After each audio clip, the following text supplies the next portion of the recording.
እንነግራቸዋለን ሁሉንም ነገር መጀመሪያ ይሄ ሶስተኛ ኦፕሬሽን እንትን ይለቅና በደንብ ደግሞ ፈጣሪን እያመሰገንን እንገባለን። እግዚአብሔርን ይመስገን።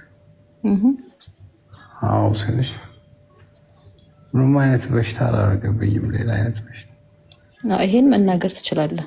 እንደማመስገን እግዚአብሔር ኪዳነ ምሕረት ማመሰግን ከምንም አይነት በሽታ አላደረገችብኝም። ግን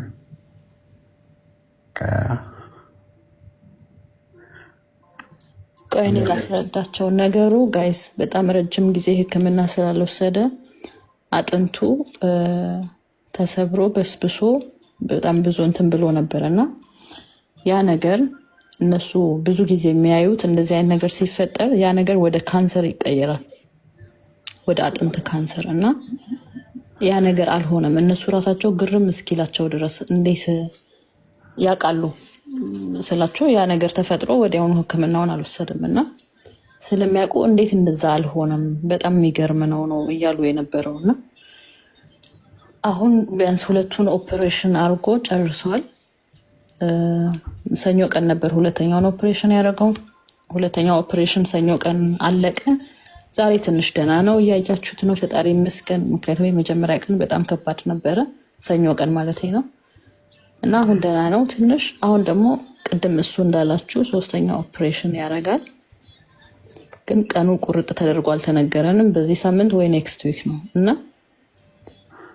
ያ ፈጣሪ ይመስገን ነው እያላችሁ ያለው። ምክንያቱም ይሄ ነገር ወደ አጥንት ካንሰር ተቀይሮ ቢሆን ኖሮ በጣም ከባድ ነበር የሚሆነው። ስለዚህ ፈጣሪ ይመስገን እያላችሁ ነው ያ ነገር ወደዛ ለመቀየሩ። ኦፕሬሽን የተደረገው በጣም ከባድ ኦፕሬሽን ነው፣ በጣም ትልቅ ኦፕሬሽን ነው የተደረገው። የሆነ ጊዜ ደግሞ ሁሉ ነገር ሲያልቅ ደግሞ በደንብ እናሳያቸዋለን እና ያው ጸሎታችሁ አይለየን። እስካሁን ድረስ ሁለቱ ኦፕሬሽን በሰላም ተጠናቀዋል። እግዚአብሔር የተመሰገነ ይሁን። ለሶስተኛው ደግሞ ጸሎታችሁ አይለየን ያሉ አሁን ኔክስት የሚቀጥለው ሰው አንድ ኦፕሬሽን ይቀራል። አሁን ግን ያ በጎን በኩል አጥንት አልነበረውም፣ በቃ አውጥተውት ነበር። ያለ አጥንት ነበረ። እግዚአብሔር አሁን እንዳለ ተክተውልኛል። ግን ከመጀመሪያው ሁለተኛው ከበደ በጣም።